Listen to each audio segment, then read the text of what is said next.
Hello everyone. This time, we'll dive into the world of covert operations conducted by Agent David Jones in the I.G.I game series. But before we start, I encourage you to subscribe to the channel and give the video a thumbs up. Let's get started. Project I.G.I. I'm Going In, known in Europe simply as Project I.G.I, is a tactical first-person shooter developed by Inner Loop Studios, famous for Joint Strike Fighter, and released on December 15th, 2000 by Eidos Interactive. It followed the wave of fairly popular games like Rainbow Six and SWAT 3. In Project I.G.I, I'm Going In, players try to defeat a dangerous ex-colonel before she turns Europe into a barren nuclear wasteland. This first-person shooter emphasizes stealth and cunning over brute firepower. The main character, Jones, has to infiltrate the most heavily guarded military facilities in Eastern Europe, and once inside, leverage his skills in theft, hacking, sabotage, and reconnaissance to stop the mad antagonist. The game is divided into 14 diverse levels. Graphically, the game was quite impressive, especially the open areas that impressed with their detail. Expansive mountain ranges and generally the level designs built a sense of scale. By comparison, the interiors of the buildings felt somewhat inferior, not terribly so, but still less impressive. Character models are also satisfactory. In terms of audio, it's also well done. Gunshots sound as they should, as do other effects. The gameplay is challenging and unforgiving. You can forget about saving the game at convenient moments. The game only saves your progress after completing a mission, which is quite tedious, especially when, for example, a stray bullet gets you near the end. It's best to avoid cameras and stay unnoticed, because once the alarm goes off, it's chaos. Sometimes it feels like the enemies just sprout from the ground, appearing from places they weren't moments ago.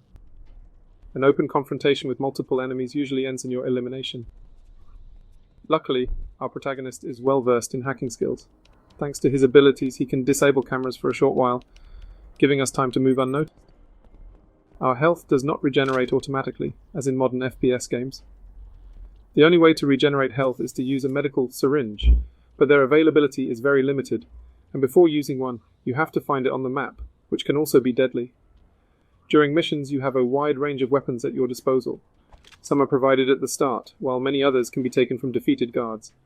Among the available equipment is a knife for silent eliminations, anti-tank weapons for destroying vehicles, and many realistic firearm models like the Glock 17, Desert Eagle, and Dragunov's sniper rifle. There are also flash and fragmentation grenades. The shooting mechanics reflect realistic weapon behavior, such as recoil during firing or the ability to penetrate different surfaces depending on the type of ammunition. In addition to traditional weapons, you also have access to advanced equipment. Your binoculars are equipped with night mode and a compass, allowing for observation from a distance. You also have a map computer, showing mission objectives based on satellite reconnaissance. This allows you to track guard movements in real time. If you forget to turn off the map, enemies might surprise you. With this device, you also receive messages from Anya, your mission coordinator. Often, her information comes at crucial times, so the ability to read them later is invaluable. The enemy AI in the game is inconsistent. Enemies sometimes stand still as you kill one of their comrades just a few feet away. Worse, the game sometimes cheats, making it feel, as I mentioned earlier, that guards appear out of nowhere or from buildings you've already cleared, which, combined with the inability to save, often becomes frustrating. The game received mixed reviews from critics, with scores typically around 7, 10. The first installment sold quite well, and after 3 years we received the sequel, I.G.I 2, Covert Strike, released on February 21st, 2003. This time it was published by Codemasters. Chris Ryan was involved in the game's production as a consultant. He was a member of the Elite SS Regiment, famed for his daring mission in Iraq during the Kuwait War in January 1991. He is also the author of several books, such as Ryan Chris, The Last of Bravo 2-0. The game's storyline centers on a rebellious Chinese general Wu Xing, who serves as the main antagonist. Xing orchestrates various events, like stealing advanced prototype technology from the Russian mafia to obtain a weapon based on the electromagnetic pulse, EMP. Fun fact, the game was banned in China 6 months after its release, following the censorship control of an incomplete version that lacked the last 6 levels with Chinese content. Later, the local censors saw the final product with Chinese themes and prohibited its sale. The game's cover strongly resembles the poster for the movie GoldenEye. And I don't know if it's just me, but the main character in those graphics looks like a cross between Tom Cruise and Jason Statham. In general, the second part is a classic continuation without any gameplay revolutions, sticking to its roots. Once again, the blend of action and stealth in I.G.I is quite well balanced. In most missions, you have to rely on stealth and planning. Missions start with a cutscene, and then you're thrown into action with starter equipment. A key tool is the GPS map, allowing for terrain monitoring. When you locate a target, you must eliminate them as quietly as possible. You can surprise them using a knife or a silenced weapon. However, leaving a body in plain sight is problematic. Regrettably, this game doesn't allow us to move bodies. If things go awry, you might have to resort to heavy weaponry. Unfortunately, most combat issues can be solved by waiting around a corner for enemies to walk into your line of fire. In some missions, excessive force can lead to failure. Enemies are quite accurate, and taking on many simultaneously is a bad idea, even if our character seems somewhat resilient. Choosing the right path in missions can be challenging. Fortunately, the developers introduced a new save system. Now we can save our progress at any point, making level progression less frustrating. Levels are diverse and well designed. Textures and details are well executed for their time, though characters sometimes look average. The water, which actually ripples, is especially noteworthy, as even in modern games, water often appears flat. But overall, the graphics were satisfactory, though they required a robust system to enjoy all the graphical features. The sounds are also decent. Thanks to the sound effects, for instance, you can hear approaching enemies, which is very helpful for silent elimination and sneaking around. The music is subtle, so as not to disrupt the game, and isn't annoying. A multiplayer mode was also introduced, which was an interesting addition and undoubtedly enhanced the gaming experience. Upon its release, the game received average reviews. Currently, on Metacritic, it holds an overall average of 64 Metascore based on 22 reviews, and a user score of 8.2 based on 99 ratings. Unfortunately, I.G.I 2 Covert Strike didn't achieve spectacular financial success, to put it mildly, and it was the last game produced by Innerloop Studios. The studio couldn't find investors willing to finance future projects, which forced the decision-makers to close the studio.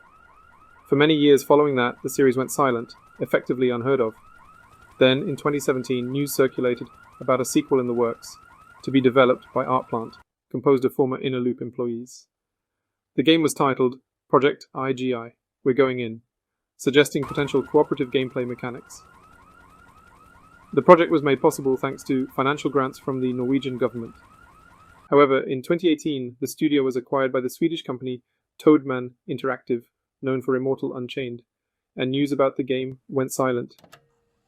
This continued until 2019, when the developers announced that the third installment of the series was progressing well, although there had been several significant changes during its development. The title was changed to I.G.I Origins, and would narrate events prior to the first game, offering players a chance to understand the origins of the titular organization. Its release was scheduled for 2021. A short trailer was also released, showcasing the classic I.G.I with its distinctive features and promising a cinematic adventure built on Unreal Engine. Once again, silence ensued about the sequel. In 2021, news emerged that the game was still in development, but its release had been postponed indefinitely. A year later, in September 2022, a trailer was released showing gameplay snippets like shooting, sneaking, and the series' distinctive climbing in third-person perspective. Sadly, it didn't specify any release date. Time passed without further updates, but in May 2023, there came the disheartening news of the closure of the studio developing I.G.I Origins, resulting in around 52 employees losing their jobs. Unfortunately, it seems the game has been cancelled. It's worth mentioning the work of a fan of the series who dared to create a remake of Project I.G.I and I.G.I 2. A user by the name GregorPel123, also known as Gregor Online on YouTube, has completely recreated all 14 missions of Project I.G.I and all 19 missions from Covert Strike in Far Cry 5. These are available for free. All you need to do is go to Far Cry Arcade, if they are still available there, or visit the website with a database of maps created by users. The link is in the description. Simply search for I.G.I. Naturally, it's a bit different from the original due to I.G.I unique gameplay dynamic.